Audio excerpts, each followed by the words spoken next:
আজকে আমরা ফোর্থ চ্যাপ্টারটা শুরু করব। তিনটে চ্যাপ্টার অলরেডি আমরা শেষ করেছি।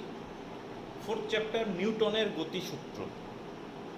তো বলি নিউটনের গতিসূত্র ক্লাস 9-এ তোমরা কিন্তু ডিটেলস পড়েছো, মানে সূত্রগুলো কি, তার গাণিতিক রূপ কি, তার ব্যাখ্যা এবং সেই সূত্র দিয়ে বিভিন্ন বিষয়ের বা বিভিন্ন ঘটনার ব্যাখ্যা, এই সবগুলো তোমরা কিন্তু ক্লাস 9-এ করেছো। সুতরাং সেই পার্টটা কিন্তু এখানে আমি আর করছি না, যদিও দেখবে বইয়ে আছে, একবার রিডিং পড়ার মতো করে নেবে।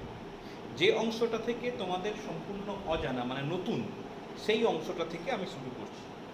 প্রথমে আছে বলের ঘাত বা ইম্পালস অফ এ ফোর্স। কোনো বস্তুর ওপর একটা বল প্রয়োগ করলাম, তাহলে তার ঘাত বলতে আমি কি বুঝবো? তো আমি ধরে নিচ্ছি সাপোজ এই একটা বস্তু, object of mass m,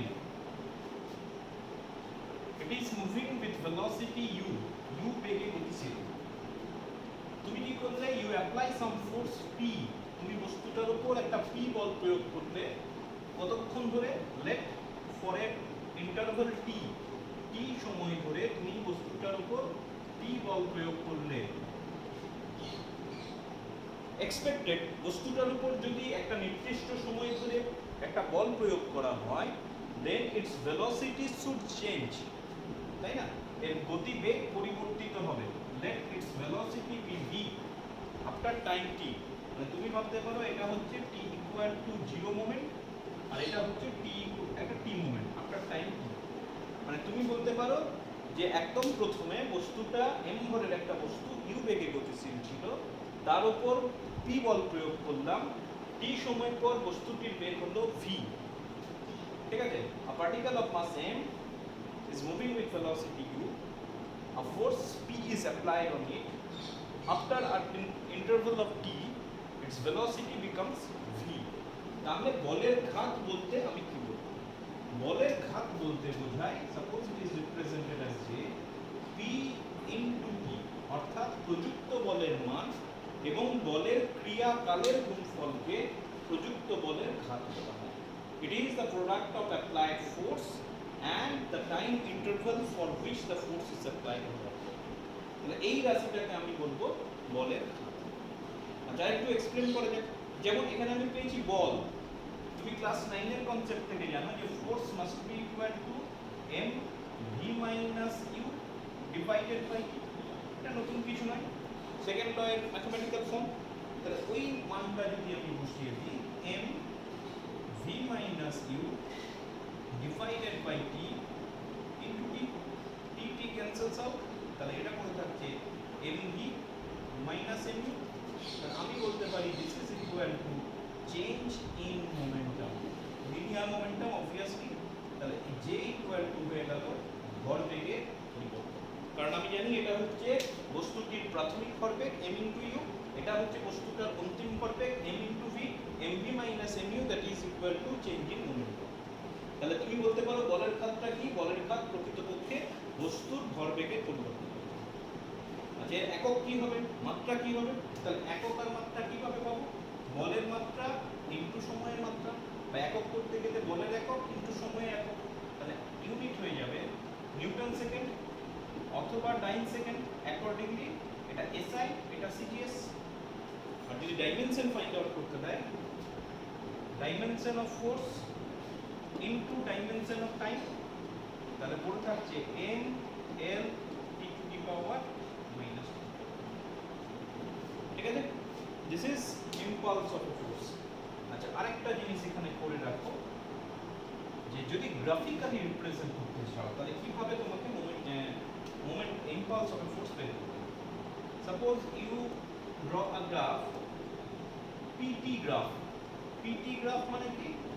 x অক্ষ বরাবর আমি টাইমটাকে রিপ্রেজেন্ট করছি, time is represented along X axis, আর force is applied, force is represented along Y axis. এটাকে বলা হয় পিটি গ্রাফ। আমরা করেছি কি? সরণ সময়, ডিসপ্লেসমেন্ট টাইম করেছি, আমরা ভেলোসিটি টাইম করেছি। আজকে আমি বলছি ফোর্স টাইম গ্রাফ। যদি ফোর্স টাইম গ্রাফ হয় এবং গ্রাফের নেচার যাই হোক না কেন, suppose this is the nature of the graph, ঠিক আছে?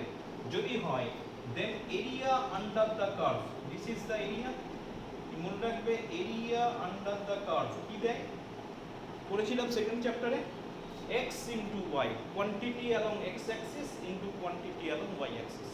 তাহলে এখানে আমি কি পাচ্ছি, area equal to quantity along X axis T into quantity along Y axis P. তাহলে পি ইন্টু টি, আর পি ইন্টু টি মানে কি, পি ইন্টু টি মানে হচ্ছে ইম্পালসিভ ফোর্স। তাহলে তোমাকে যদি এরকম একটা গ্রাফ দেয়, এই গ্রাফ থেকে বললো find the impulse of the force, তোমাকে কি করতে হবে, you will have to find out the area under the curve.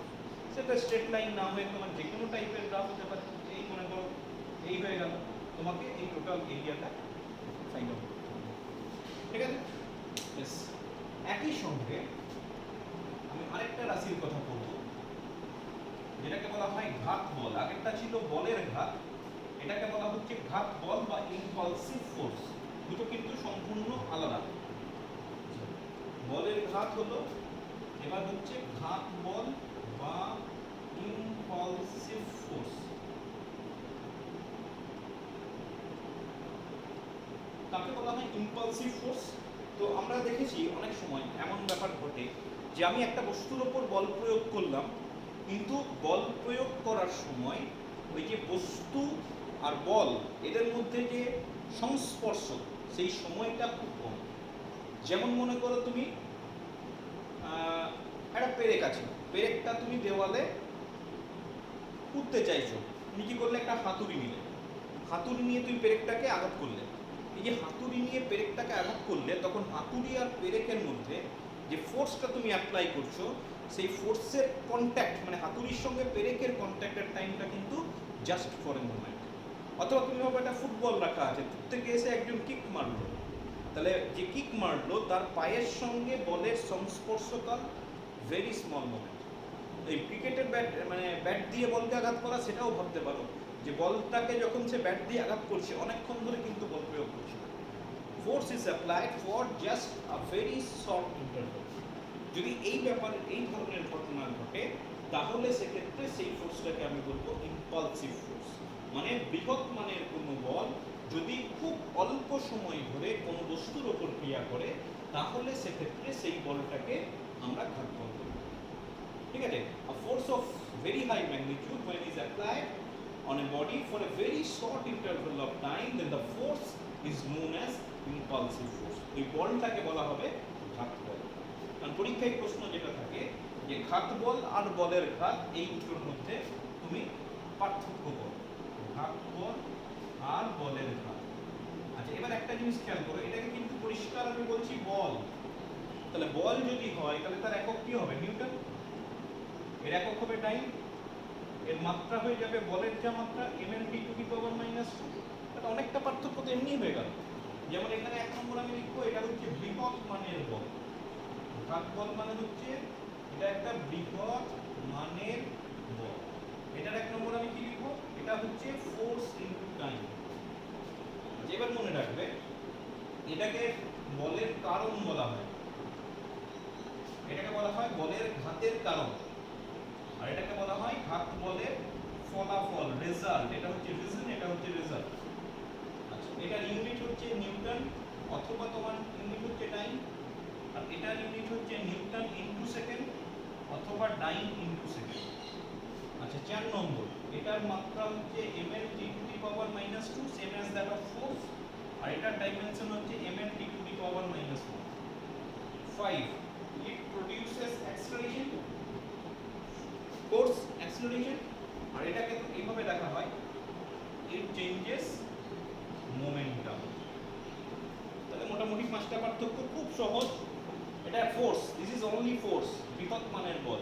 This is force into time, this is reason, it result, unit dimension, it produces acceleration, it produces change in momentum, ভরবেগের পরিবর্তন সাধন করে থাকে।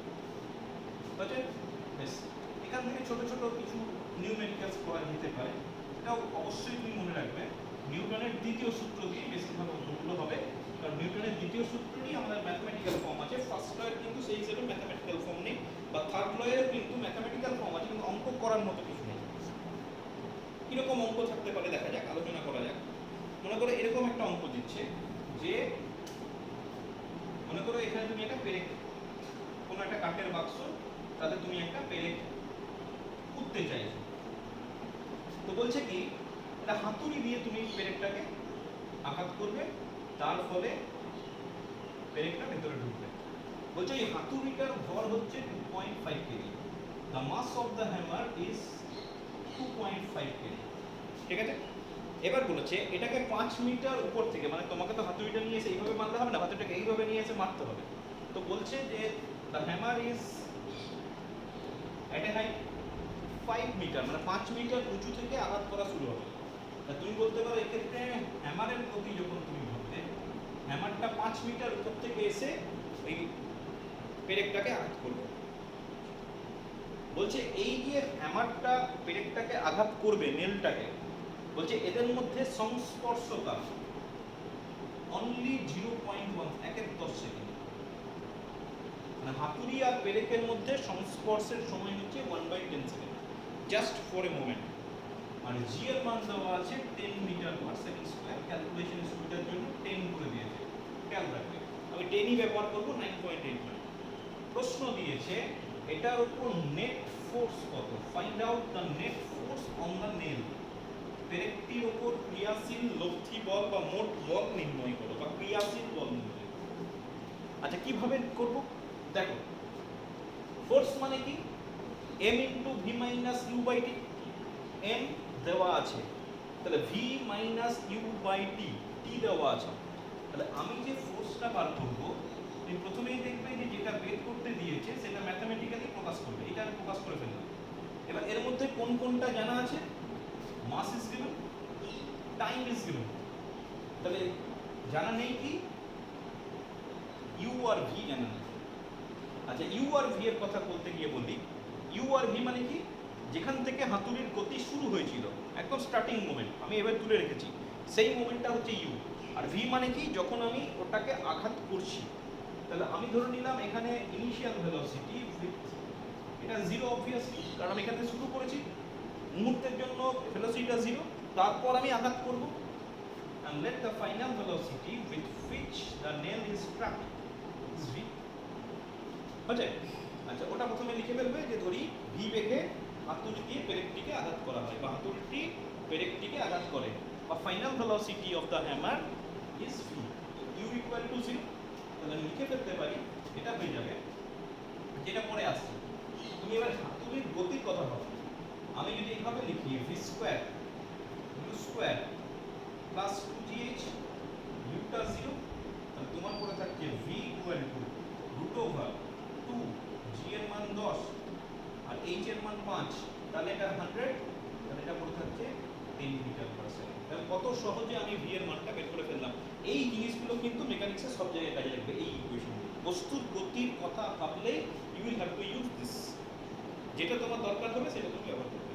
তাহলে v পেয়ে গেলে, তাহলে force কত হবে, the force m v, the vector চিহ্ন এখানে দেওয়ার দরকার নেই, minus U divided by T, এটা হচ্ছে ফর্মুলা।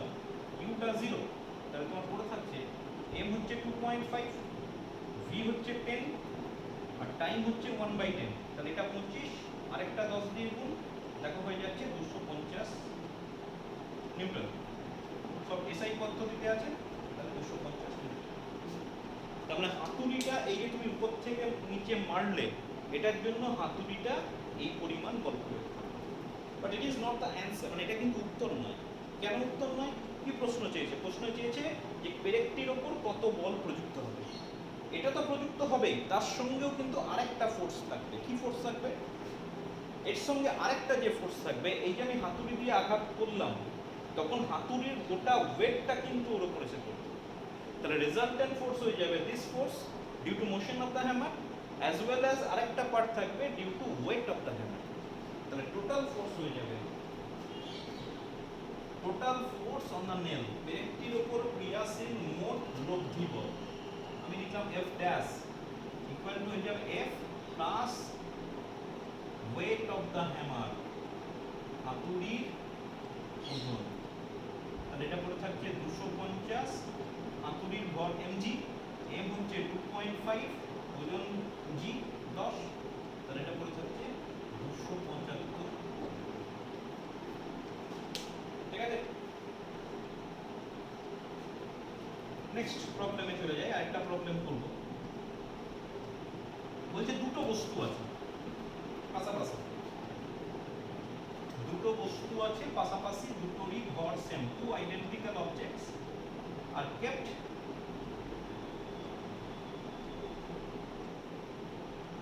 অলমোস্ট একটা সেম পজিশন, ঠিক আছে, পাশাপাশি দুটো বস্তুকে রাখা আছে। এবার বলছে ইউ অ্যাপ্লাই সাম ফোর্স, মানে দুটোরই মাস কিন্তু m, you apply some force on the first object, আমি প্রথম বস্তুটার উপর একটা f মানের বল প্রয়োগ করলাম, ঠিক। এবার f মানের বল প্রয়োগ করলে কি হবে, বস্তুটা গতিশীল হবে, তাহলে its velocity will change, expected এর velocity চেঞ্জ হয়ে এখানে পর্যন্ত এলো। বলছে সেকেন্ড অবজেক্টের উপর তুমি ফোর্স অ্যাপ্লাই করছো না, ইউ অ্যাপ্লাই সাম ইম্পালস, মানে যেটা যে বললাম, ইউ অ্যাপ্লাই সাম ইম্পালস। আচ্ছা ইম্পালসটা এখানে যে নয় আই বলে দিয়েছে, you apply some impulse capital I. তাহলে দুটো বস্তুকে পাশাপাশি আছে, একই সঙ্গে প্রথম বস্তুতে তুমি ফোর্স অ্যাপ্লাই করলে, দ্বিতীয় বস্তুতে তুমি ইম্পালস অ্যাপ্লাই করলে। আচ্ছা তাহলে দুটো বস্তুই গতিশীল হবে। এবার গতিশীল হওয়ার পর বলছে কখন তারা পাশাপাশি আসবে, এগেইন তারা এইরকম একটা লাইনে আসবে। অবশ্যই দুটো বস্তুর গতির অবস্থা তো আলাদা হবে, একটার উপর তুমি ফোর্স অ্যাপ্লাই করছো, ফোর্সের প্রভাবে গতিশীল হবে, আর একটা অ্যাকর্ডিং টু ইম্পালস, ইম্পালসের প্রভাবে গতিশীল হবে। তাহলে সেক্ষেত্রে প্রশ্ন দিয়েছে কতক্ষণ পর তারা আবার পাশাপাশি আসবে, ঠিক আছে। কিভাবে করব, কিছুই না, প্রথমটার জন্য তুমি ধরে নাও যে তুমি টি সময় পর বস্তু দুটি পাশাপাশি আসবে, they will again come back side by side after time t, you will have to find out t।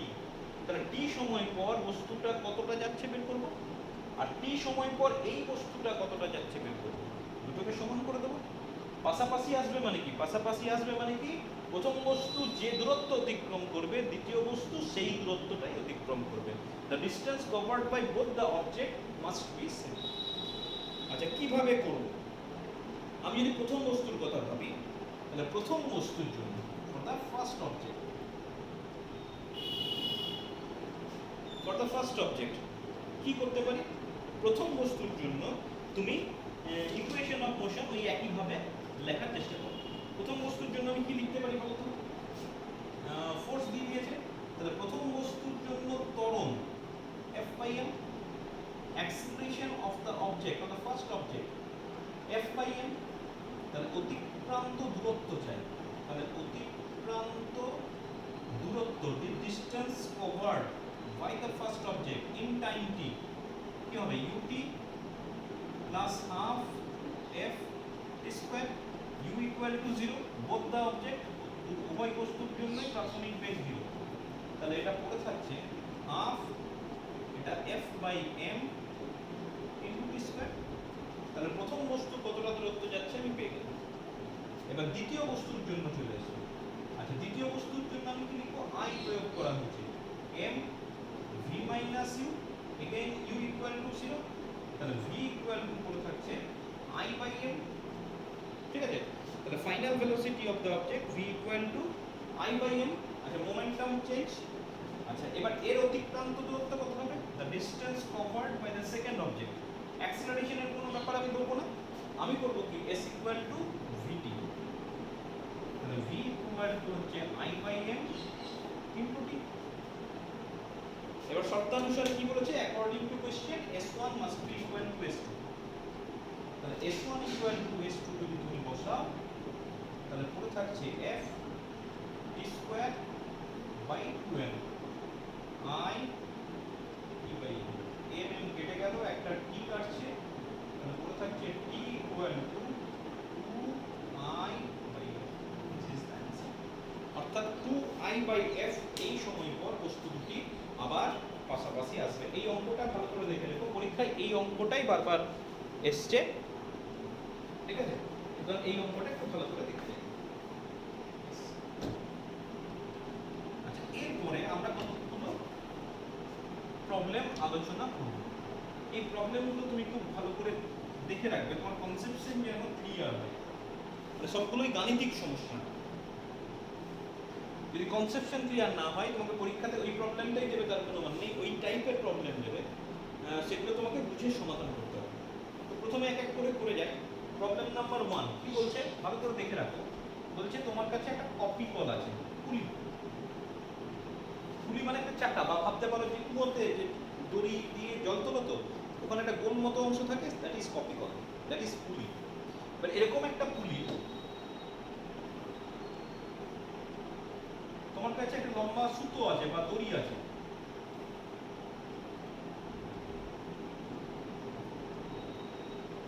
এই একই দড়ির দু প্রান্তে দুটো বস্তু ঝুলানো আছে। সাপোজ একটা বস্তুর ভর m1 আর একটা বস্তুর ভর m2, বুঝতে গেছে? একটা কপি কলটার ফিক্সড, কপি কলের কোনো গতি নেই, একটা জায়গায় ফিক্স করা আছে, একটাই দড়ি। সেই দড়িটাকে দু প্রান্তে দুটো বস্তু রাখলাম, আমি ধরে নিলাম m1 is greater than m2, m1 লিখলাম, আমি ধরে নিচ্ছি m1 is greater than m2, মানে total system will move in this direction, মানে এটা নিচের দিকে নামবে, এটা উপর দিকে, তাই তো? বেশ, প্রশ্ন দিয়েছে first of all find out the acceleration of the system, মানে তুমি সংস্থার ত্বরণ নির্ণয় করো। Find out the acceleration of the system আর find out the tension in the wire, সুতোর টান। অপ্রসারিত সুতো, মানে আমি যেটা বল প্রয়োগ করছি তার জন্য সুতোটার দৈর্ঘ্যের কোনো পরিবর্তন হবে না, ইনএক্সটেন্সিবল। এরকম দুটো ওয়্যার আছে, সুতোটার কোনো বাড়তি মাস আমি ধরবো না, মাসলেস ওয়্যার দিয়ে ধরা হচ্ছে। দেখো কিভাবে এই টাইপের প্রবলেম আমি অ্যাপ্রোচ করব। তো এই টাইপের প্রবলেম অ্যাপ্রোচ করার নিয়ম হচ্ছে নিউটনস সেকেন্ড ল।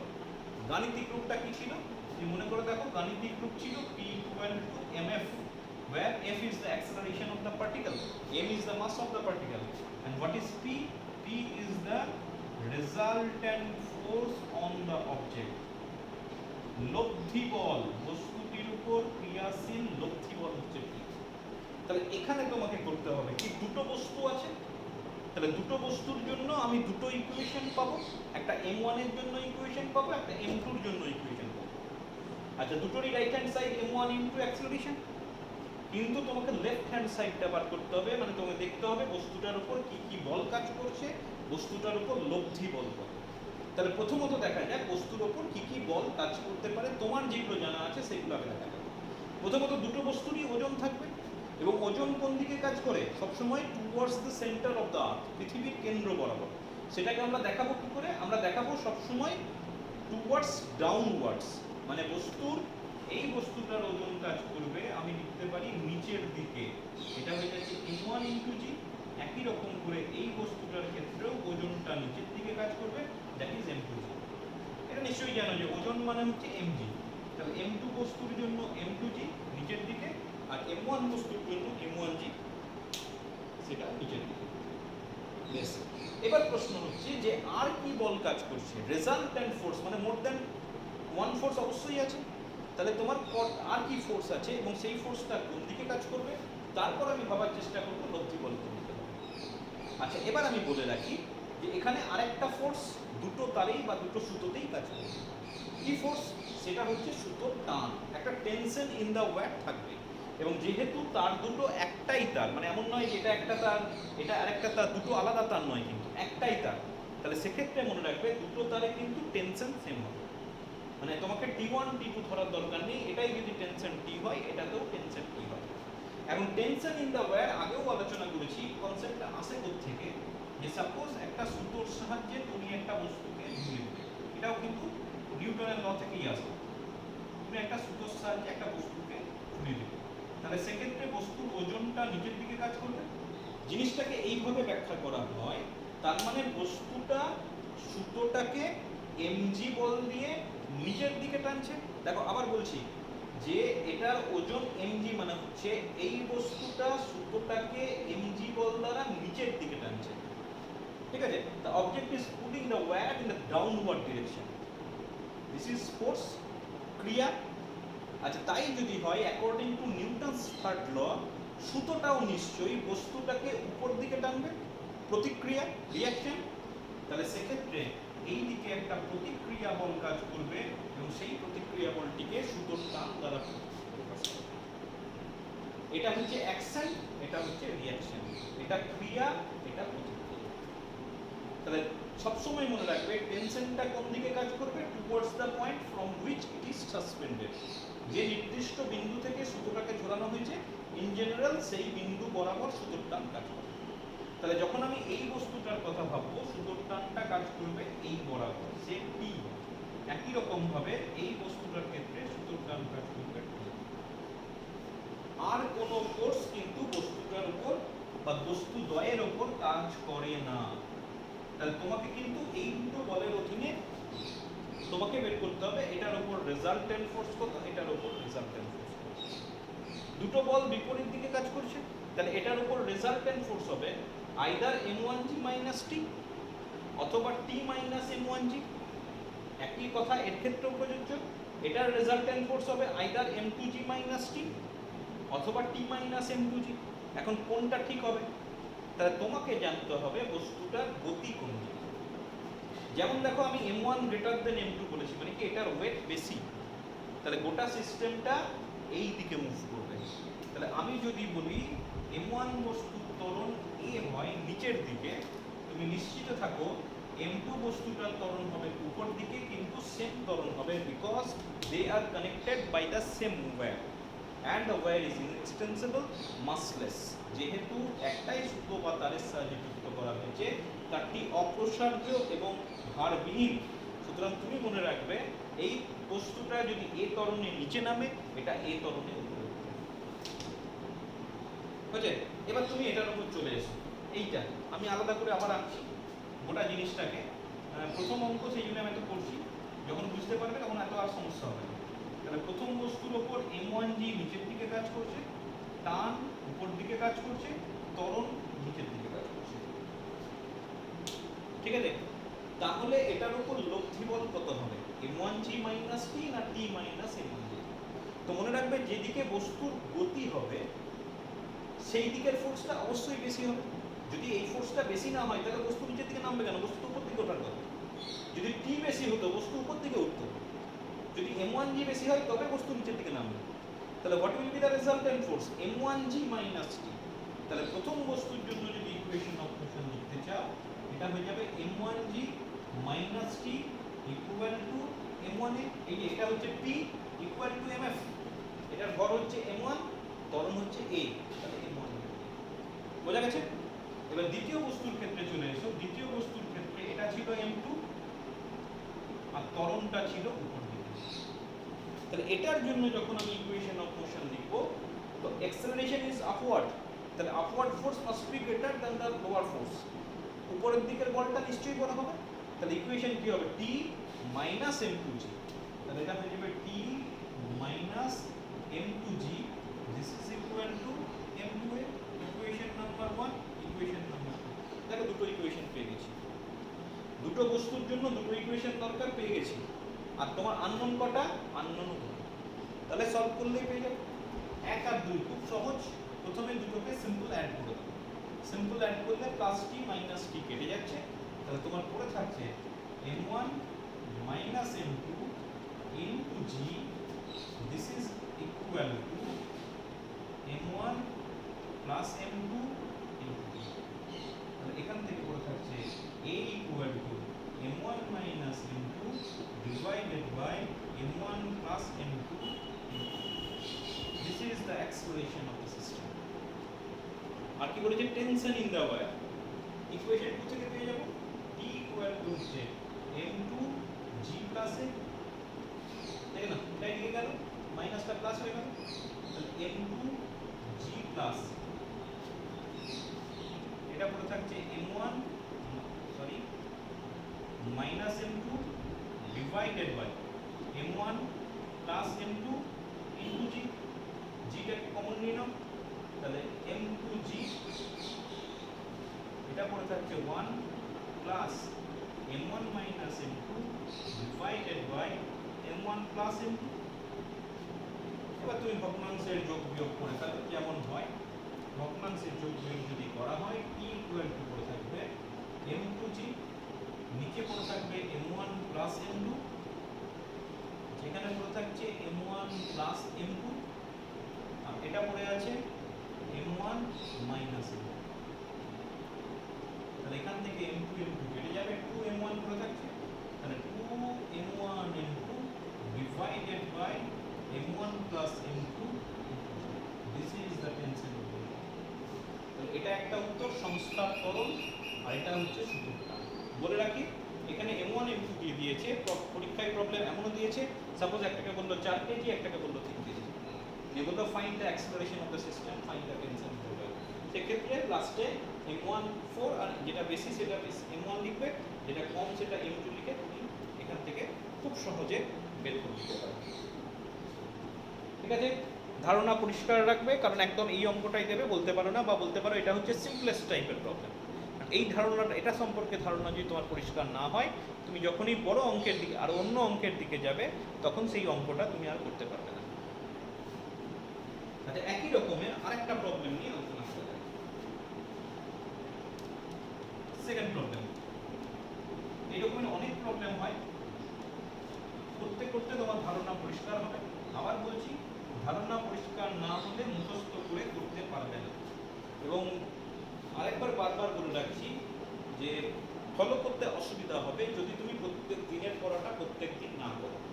মানে আজকে যেটা দিলাম, সাপোজ নেক্সট দিন যখন দেখবে তখন ওই আজকের পড়াটা যেন পড়া থাকে। তা নাহলে তুমি যদি এই পড়াটা দেখে না রাখো, পরের দিনের পড়া আর কিচ্ছু বুঝতে পারবে না, ফলো করতে পারবে না। যাই হোক, নেক্সট প্রবলেমে চলে যাই।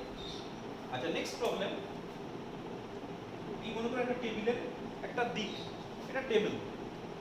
আচ্ছা, টেবিলের একদম প্রান্তে আমি একটা কপি কল রেখেছি, সেই কুলি একদম প্রান্তে আমি একটা কপি কল রেখেছি। আবার একই রকম একটা সুতো আছে, ওই একটা সুতোর সাহায্যে আমি দুটো বস্তুকে বেঁধেছি। আমি ধরে নিলাম এটা m1 আর এটার ভর হচ্ছে m2। The entire system moves in this direction. এটা নিচের দিকে নামছে, আমি ধরে নিলাম। এইদিকে ধরার কিন্তু কোনো চান্স নেই, মানে তুমি এক্সপেক্ট করতে পারো না যে কোনো প্রকার বল প্রয়োগ না করে গোটা সিস্টেমটাকে এইদিকে তুলে আনবো, এটা সম্ভব না। Unless you apply some force in this direction, the total system cannot move in this direction. তাহলে আমি ঠিকঠাকই ধরেছি যে অ্যাক্সেলারেশনটা ওটা নিচের দিকে, ওটা বাঁ দিক থেকে ডান দিকে।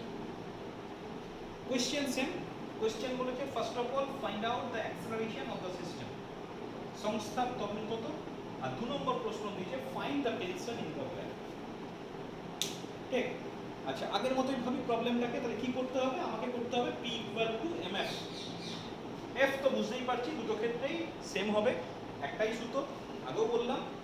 আচ্ছা, তাহলে আমাকে বের করতে হবে দ্য রেজাল্টেন্ট ফোর্স। এবার রেজাল্টেন্ট ফোর্স বের করে এটার জন্য একটা ইকুয়েশন পাবো, এটার জন্য একটা ইকুয়েশন পাবো। বেশ, তাহলে প্রথম বস্তুর কথা ভাবি, নিচের দিকে ওয়েট কাজ করছে। আচ্ছা, সেকেন্ড বস্তুর ক্ষেত্রেও ওয়েট কিন্তু নিচের দিকে, মানে অন্য কোনো কিছু ভাবার কিছু নেই। যদি না তুমি পৃথিবীর ছবি আঁকছো, পৃথিবীর ছবি এঁকে যদি না তুমি আলোচনা করো, তা না হলে তুমি সবসময় মনে রাখবে the weight will be always towards the downward, সবসময় নিম্নমুখী আমি দেখাবো। আচ্ছা, এখানে কিন্তু প্রবলেমটা একটু অন্য রকমের। আচ্ছা, সুতোর টান থাকবে, কোন দিকে কাজ করবে, টি এদিকে, আর এটার ক্ষেত্রে সুতোর টান এদিকে। আগেরটাতেই বলছিলাম অ্যাকশন রিঅ্যাকশন, রিঅ্যাকশনটা হচ্ছে তোমার টেনশন, আর tension always acts towards the point from which it is suspended. যে নির্দিষ্ট বিন্দু থেকে ঝোলানো হয় মোটামুটি সেই বিন্দুর অভিমুখে থাকে। তাহলে মোটামুটি ভাবতে পারো যে এটা একটা তার, এই তারটা এখান থেকে অ্যাসিড জেনে ঝোলানো হয়েছে, আবার এটাও তাই, এখান থেকে এটা হচ্ছে কন্ট্যাক্ট। তাহলে সেক্ষেত্রে এই বরাবর কাজ করবে। বেশ, তো প্রথম বস্তুর ক্ষেত্রে যদি আমি ইকুয়েশন অফ মোশন লিখতে চাই, কিন্তু খুব নতুন ব্যাপার নয়, just same as the previous problem. যে বস্তুটার উপর দুটো বল কাজ করছে, একটা m1g একটা t, এই দুটো বলের অধীনে বস্তুটা নিচের দিকে যাচ্ছে। তাহলে গ্রেটার ফোর্স কোনটা, অবভিয়াসলি আমি ধরে নেবো m1g is greater than t। তাহলে প্রথম বস্তুর জন্য যখন আমি ইকুয়েশন অফ মোশন লিখব, এটা হয়ে যাবে m1g minus t equal two m1 into a, left hand সাইডটা হচ্ছে p, রাইট হ্যান্ড সাইডটা হচ্ছে mf, p equal to mf, সবগুলোই নিউটন সেকেন্ড। আচ্ছা, এবার সেকেন্ড অবজেক্টটার কথা যদি ভাবো, দেখো সেকেন্ড অবজেক্টটার ক্ষেত্রে m2g ডাউনওয়ার্ড, t এদিকে, দুটো ফোর্স কিন্তু অপোজিট ডিরেকশনে নয়, they are acting at right angle to each other. But এক্ষেত্রে তুমি রেজাল্ট্যান্ট ফোর্স কিভাবে বার করবে, বা আর কি কোনো ফোর্স আছে যেটা বস্তুটার উপর কাজ করছে? প্রশ্ন আশা করছি বোঝা গেছে। আমি সেকেন্ড বস্তুটা নিয়ে কনসেন্ট্রেট করতে চাইছি। একটা বস্তু আছে যেটা টেবিলের উপর রাখা আছে, তার ওয়েট ডাউনওয়ার্ডস নিচের দিকে কাজ করছে। এখানে কিন্তু টি মাইনাস এম টু জি বা টি প্লাস এম টু জি বা এম টু জি মাইনাস টি আমি করতে পারবো না, কারণ বস্তু দুটো একই অভিমুখে বা বিপরীত অভিমুখে কাজ করছে না। যদি এখানে দেখো বিপরীত অভিমুখে, সেই জন্য বিয়োগফল হিসেবে লিখেছি। ভেক্টর নিয়ম অনুসারে বিপরীত দিক হলে বিয়োগফল করতে হবে। আচ্ছা, এখানে কি আর কোনো এক্সট্রা ফোর্স কাজ করে বস্তুটার উপর? করে। কি ফোর্স কাজ করে? ছিল ক্লাস 9 এ। এটা লম্ব প্রতিক্রিয়া কাজ করে, নরমাল রিঅ্যাকশন। ব্যাপারটা আসে কোত্থেকে? আবার তুমি গোটা ব্যাপারটা এইভাবে ভাবো, নিউটনস থার্ড ল। একটা বস্তু যখনই কোনো টেবিলের উপর রাখা থাকবে বা মেঝের উপর রাখা থাকবে, তুমি সিম্পলি ভাবো যে ওয়েটটা কার উপর কাজ করছে? মেঝের উপর কাজ করছে। তাহলে এই ওয়েট, তার মানে তুমি ভাবতে পারো বস্তুটা মেঝের উপর বা বস্তুটা টেবিলের উপর এই পরিমাণ বল প্রয়োগ করছে। তাহলে according to Newton's third law, এটা যদি অ্যাকশন বলি, ক্রিয়া বলি, তাহলে মেঝে বা টেবিলও কিন্তু বস্তুটার উপর একটা বল প্রয়োগ করবে, এক্সপেক্টেড, এবং সেটা করে থাকে। সেই বলটাকে আমি নাম দিলাম নরমাল রিঅ্যাকশন বা লম্ব প্রতিক্রিয়া। কেন লম্ব প্রতিক্রিয়া? এটা ক্রিয়া, এটা প্রতিক্রিয়া, তাহলে এটা প্রতিক্রিয়া, এটা নিয়ে কোনো কনফিউশন নেই। রিঅ্যাকশন লম্ব কেন? সবসময় মনে রাখবে, this force will always be normal to the surface on which it is placed. অর্থাৎ এই প্রতিক্রিয়া বলটা সবসময় বস্তুটি যে তলে রাখা আছে সেই তলের সঙ্গে লম্বভাবে কাজ করবে, এটা অবশ্যই হবে। সেই জন্যই এর নাম লম্ব। তাহলে এবার যদি তুমি ইকুয়েশন অফ মোশন কনসিডার করো, দেখো এটা কাজ করছে আর এটা পরস্পর বিপরীত দিকে, এবং এই বরাবর বস্তুটার কোনো গতি নেই। বস্তুর গতি কোন দিকে? এই দিকে। তাহলে আমি বলতে পারি এই ক্ষেত্রে r must be equal to mg। একটা বস্তু যদি স্থির অবস্থায় থাকে অথবা যদি এই বরাবর কোনো গতিশীল না হয়, তাহলে পরস্পর বিপরীতমুখী বল দুটো সমান হতে পারত। হ্যাঁ, বস্তুটা যদি উপর দিকে উঠতো তাহলে সেক্ষেত্রে এটা লিখতে পারতাম। এখানে কি হচ্ছে? এই বরাবর বস্তুর কোনো গতি নেই, তাহলে upward force must be equal to downward force আর equal to m to g। মানে এই দুটো বল বস্তুর গতির ক্ষেত্রে কোনো প্রভাব ফেলছে না।